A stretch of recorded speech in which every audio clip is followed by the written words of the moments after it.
हस्तिनापुर उत्तर प्रदेश में मेरठ से लगभग 40 किलोमीटर दूर प्राचीन नदी बूढ़ी गंगा के किनारे पर स्थित है। इस नदी की एक धारा यहाँ के प्राचीन टीलों के पास से आज भी बहती है।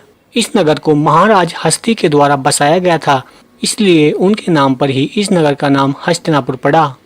महाराज हस्ती के बाद आजमीर यहाँ के राजा बने और उनके बाद दक्ष राजा बने। राजा दक्ष के बाद संवरण और फिर कुरु ने हस्तिनापुर पर राज किया।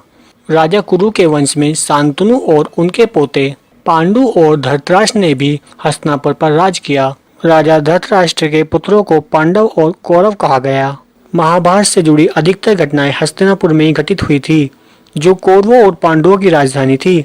आज भी हस्तिनापुर में महाभारत काल से जुड़े कुछ अवशेष मौजूद हैं। हस्तिनापुर में भूमि में दफन पांडवों के विशाल किले के अवशेष मिले हैं। महाभारत काल के इस किले में 6 तल थे, जिनके अवशेष आज भी हस्तिनापुर में मौजूद हैं। पांडवों के किले के ये अवशेष ठीक प्रकार से देखभाल न होने के कारण अब नष्ट होने की कगार पर हैं।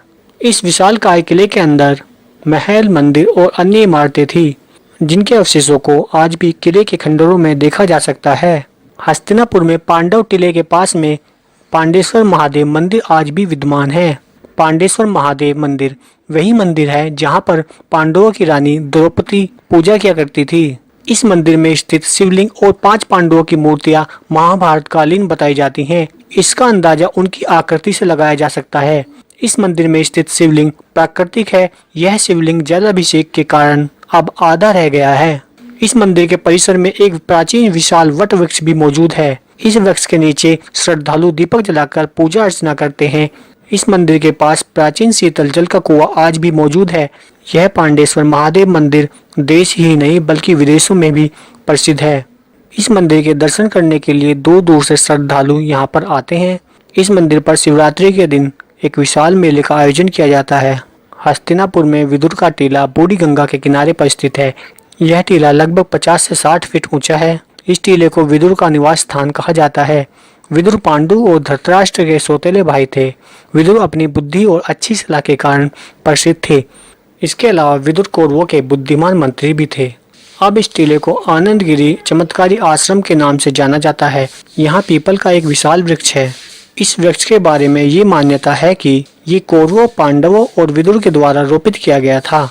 हस्तिनापुर में कर्णेश्वर मंदिर भी विद्यमान है। कर्ण मंदिर का निर्माण लगभग 4000 ईसा पूर्व पांडेश्वर मंदिर के पास ही नदी गंगा के किनारे गंगा नदी की घाटी में हुआ था। कहा जाता है कि इस मंदिर में कर्ण ने स्वयं शिवलिंग की स्थापना की थी। कर्ण घाट मंदिर पर सूर्यपुत्र दानवीर कर्ण भगवान शिव की पूजा करने के पश्चात 1.25 मन सोना प्रतिदिन दान किया करते थे। माना जाता है कि महाभारत काल में गंगा जी इसी स्थान से होकर गुजरती थी, लेकिन वर्तमान समय में गंगा जी का प्रवाह इस स्थान से काफी दूर है और अब यहाँ पर गंगा की एक विलुप्त धारा बहती है। इस विलुप्त धारा को बूढ़ी गंगा के नाम से जाना जाता है। कर्ण घाट से थोड़ी ही दूर द्रौपदी घाट को बूढ़ी गंगा पुल के विपरीत दिशा में देखा जा सकता है। द्रौपदी घाट मंदिर को उस स्थान पर बनाया गया है जहाँ रानी द्रौपदी स्नान करने के लिए आती थी और प्रतिदिन पूजा किया करती थी। इस मंदिर के पास भगवान श्री कृष्ण का मंदिर भी विराजमान है। हस्तिनापुर में आपको प्रकृति का अद्भुत नज़ारा देखने को मिलेगा। हस्तिनापुर में हस्तिनापुर अभ्यारण्य 1986 में स्थापित किया गया भारत में प्रमुख वन्यजीव परियोजनाओं में से यह एक है, जहां पर आप प्राकृतिक सौंदर्य को निहार सकते हैं। इस अभ्यारण्य में अनेक प्रकार के जीव जंतु पाए जाते हैं। वर्तमान समय में हस्तिनापुर जैन धर्म का मुख्य केंद्र है। यहाँ पर जैन धर्म से संबंधित अनेकों मंदिर हैं। यहाँ पर श्री दिगंबर जैन बड़ा मंदिर हस्तिनापुर में सबसे बड़ा जैन मंदिर है। यहाँ जैन धर्म के कई तीर्थंकरों का जन्म हुआ था। यही कारण है कि यहाँ पर काफी संख्या में जैन मंदिर मौजूद हैं। इन्हीं जैन मंदिरों में से एक श्री दिगंबर जैन प्राचीन बड़ा मंदिर हस्तिनापुर में स्थित सबसे प्राचीन मंदिर है। माना जाता है कि इस मंदिर का निर्माण 1801 में किया गया था।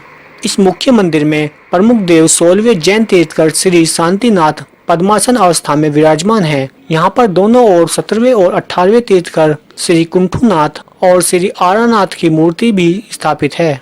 यहाँ पर इसी परिसर में दर्जनों की संख्या में अन्य मंदिर और ऐतिहासिक इमारतें स्थापित की गई हैं। इस जैन मंदिर के अलावा हस्तिनापुर में जम्बूद्वीप जैन तीर्थ, कैलाश पर्वत रचना, श्री श्वेतांबर जैन मंदिर, अष्टपाद मंदिर, ध्यान मंदिर, सुमेरु पर्वत, लोटस टेम्पल आदि भी स्थित हैं। जम्बू द्वीप में सुमेरु पर्वत की ऊंचाई 101 फीट है। यहाँ पर चैत्यालिया नदी, पहाड़ियाँ और समुद्र का झावा भी है। हस्तिनापुर में कैलाश पर्वत 121 फीट ऊंची इमारत है। इस मंदिर में मुख्य देव ऋषभनाथ की मूर्ति स्थापित की गई है, जो जैन धर्म के प्रथम तीर्थंकर थे। इसके अलावा इस मंदिर के परिसर में और भी बहुत सारे मंदिरों का निर्माण किया गया है। इस मंदिर परिसर में लोटस टेम्पल का निर्माण किया गया है, जो कारीगरी का एक उत्कृष्ट नमूना है। जम्बू द्वीप जैन समुदाय के सबसे प्रतिष्ठित तीर्थ स्थानों में से एक है। यह मंदिर अपने समृद्ध इतिहास, स्वच्छता और कायाकल्प अनुभव के लिए व्यापक रूप से जाना जाता है। इस तीर्थ का आधिकारिक नाम दिगंबर जैन त्रिलोक शोध संस्थान है और इसका प्रमुख आकर्षण केंद्र जम्बू द्वीप के प्रतिरूप में निर्मित भवन है। जम्बूद्वीप मंदिर अत्यंत सम्मानित और प्रसिद्ध जैन साध्वी श्री ज्ञानमती माता जी के अथक और समर्पित प्रयासों के द्वारा बनाया गया था। ऐसा माना जाता है कि साध्वी ने 1965 में विंध्य पर्वत श्रेणी में भगवान बाहुबली की पवित्र मूर्ति के नीचे ध्यान लगाते हुए एक स्वप्न देखा, जिसमें उन्होंने मध्य लोक के साथ 13 द्वीपों को देखा था।